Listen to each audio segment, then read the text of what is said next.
What's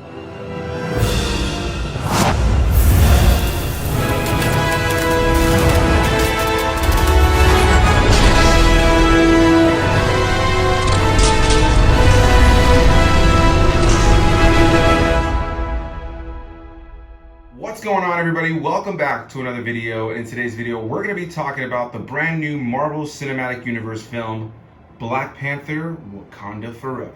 Written and directed by Ryan Coogler, who comes back to write and direct. This film once again stars people like Letitia Wright, Nyong'o, Angela Bassett, Winston Duke, and so many others, as well as introducing us to some new faces here with like Tenoch Huerta as Namor, the Submariner, and Dominique Thorne as Ironheart. So before we get too far into this, I want to thank you for stopping by and clicking on this video, as there are going to be tons of reviews, both written, video, TikTok, YouTube, whatever the case may be, for this movie this weekend and for the foreseeable future. And so I appreciate you stopping and spending some of your time here with me to talk about Black Panther: Wakanda Forever. I was a little worried I wasn't going to be able to see this film on time, or at least early enough, because we had a hurricane that just rolled through here in Florida, and my theater was actually closed yesterday and was closed for the beginning portion of today, but thankfully they reopened so we can come and see the film. I haven't covered the original Black Panther here on the channel, as it did come out before I started my YouTube channel, but it is a film I love quite a bit. I had a lot of fun with it, and I've always enjoyed it upon rewatches. I look forward to giving it another rewatch and doing a coverage here on the channel for it, but for now we're going to be talking about its sequel, Black Panther: Wakanda Forever, a film that has had tons of hype, not only because the first film was $1 billion absolute success and absolutely was critically loved by critics and fans for the most part. This was a movie that had a lot of weight on its shoulders because, of course, the passing of Chadwick Boseman, who played T'Challa in the previous Marvel films that featured the Black Panther. So going into this film, I just had no kind of envy for the writers and the people who were involved in creating this film. I want to go ahead and start this off by giving massive kudos and props to Ryan Coogler for helming this film, for writing it and directing it, and being able to, steer the ship in a really satisfying direction. I'm happy to say that I really enjoyed this sequel, this follow-up to Black Panther. I thought it was one of the most solemn and emotional films in the entirety of the MCU, with a very serious and grounded story that really hones in on dialogue and character. And even though we do have the big moments of spectacle, action, and visual that you come to expect and hope from a Marvel Cinematic Universe film, it's really satisfying to see a film here that really hones in on character. So yeah, obviously I'll start this off by saying I really enjoyed the film. I thought it was a fantastic follow-up, and I'm going to go ahead and also say that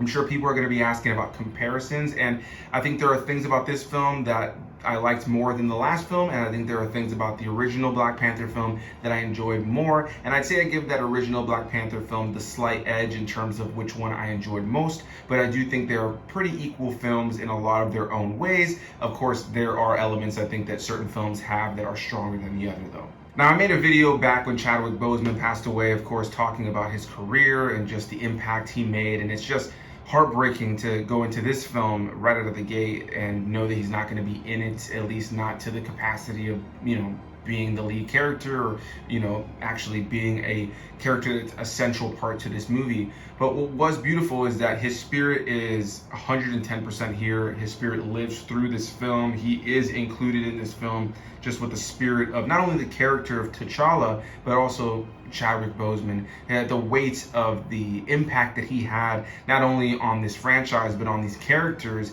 and the actors, is so prevalent when you watch this film. There are scenes here that are going to definitely tug on the heartstrings and definitely pull you into an emotional place, and you can tell that a lot of it was very real for these actors who got to spend a lot of time with Chadwick over the years of building the MCU and Wakanda. Yeah, overall, I think this is a really satisfying film that takes a real life tragedy and does the best they can with it in this film to honor Chadwick Boseman and to move the story on in a way that not only honors him, but honors the legacy of the character, honors the story that we've had built up to this point.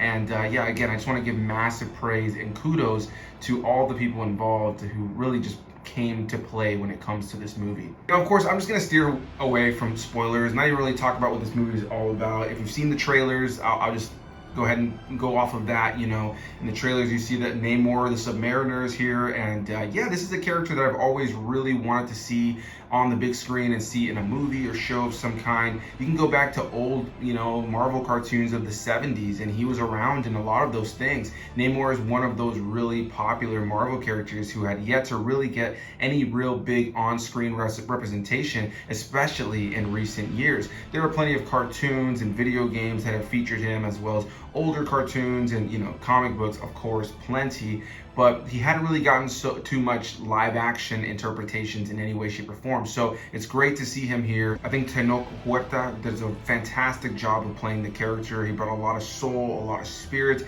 and I really want to again praise Ryan Coogler for balancing everything going on here with Namor and his people that live underwater. He's essentially like the Aquaman of the MCU, and then everything that's going on in Wakanda. I think this film in the hands of a lesser writer and a lesser director would have been very messy, because over the course of the film we're bouncing around a lot, really fleshing out who Namor is, who his people are, what their history is, what their culture is, while also really having to hone in on the story that plays off of the death of T'Challa and has all these fantastic characters that we have to kind of get back into and play off of and build a story that's satisfying for these characters.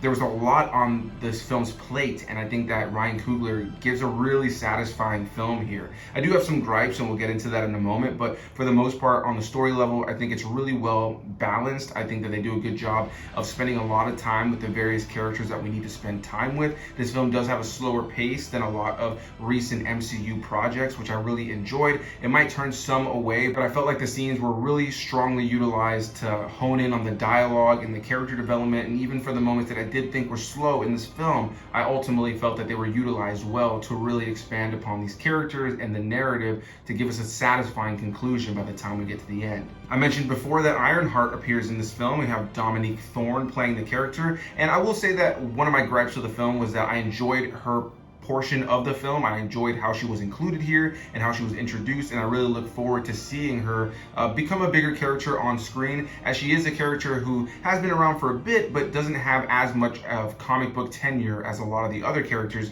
So it's nice to see a fairly newer MCU character or Marvel Comics character appear in the MCU in comparison to characters like Namor, who's been around for decades and decades.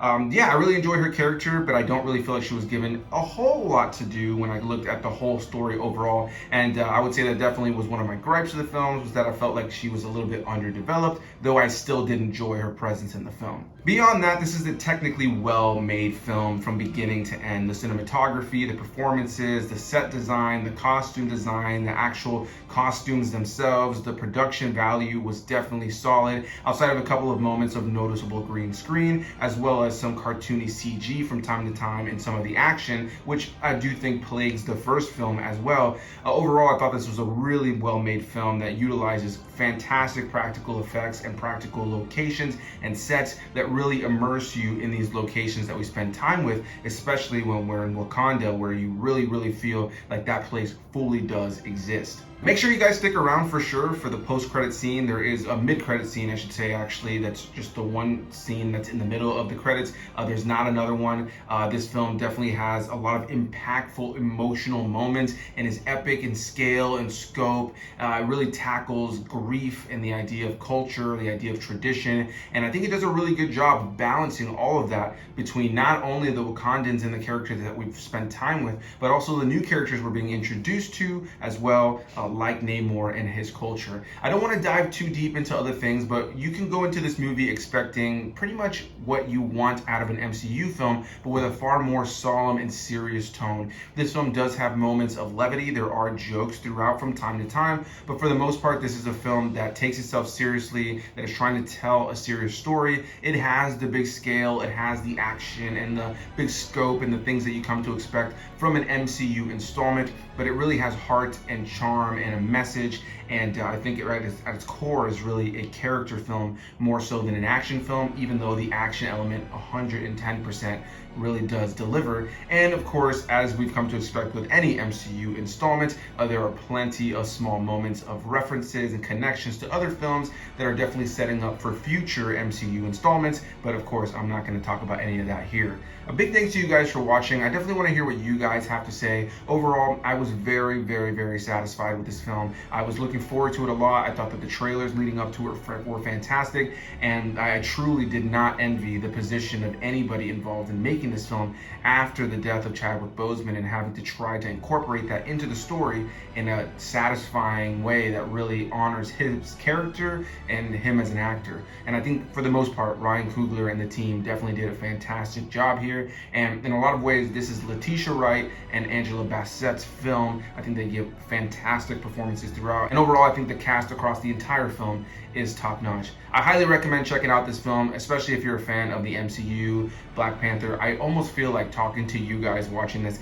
I don't really have to say, hey, I recommend it or I don't recommend it, because even if I don't recommend it, even if I hated this film, you guys are all gonna go see it. So go check it out, get your own opinion of it. I think this is a really solid film, and it was amazing to be in this theater that was jam-packed with people that were all excited. There was a lot of talking going on in the trailers and things before, and I was a little worried. But once the movie started, everybody was silent, everybody was honed in and engaged, and you can tell the audience was captivated. There were moments of applause and moments of gasping and shock, but ultimately you could just tell that throughout the course of the film, especially in the moments of dialogue, that Ryan Coogler had captured everybody's attention, and I think that he really has to be praised a lot for the way that he directed this film. And of course, again, the cast just did a phenomenal job. So a quick interruption of the review. I was looking at my notes, and after I edited the video, I realized that I forgot to mention my biggest gripe. I had it written down and realized that I did not actually look down at my notes before finishing the video and add it in. There's a storyline going on here with Martin Freeman's character, who does return in this film, and I love him as an actor, and I thought he was good in the film, but I will say that I felt like it was kind of the obligatory MCU connection, kind of bigger piece kind of element to the movie that for me just felt kind of out of place with the big storyline we have going on here with the Wakandans and Namor's people. Ultimately, I just felt like the Martin Freeman storyline here kind of felt irrelevant, and his kind of purpose in the film didn't really feel all that strong to me, other than kind of filling in as the element that's connecting to a lot more of what's to come in the MCU. I didn't necessarily hate it, but if I had to say there was one gripe that kind of just stood out in the film for me, it was definitely Martin Freeman's storyline.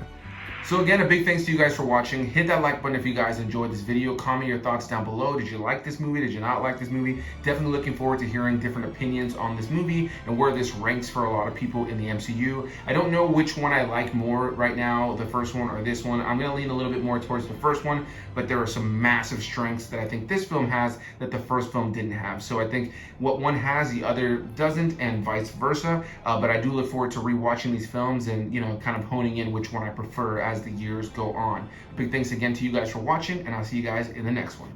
Bye-bye.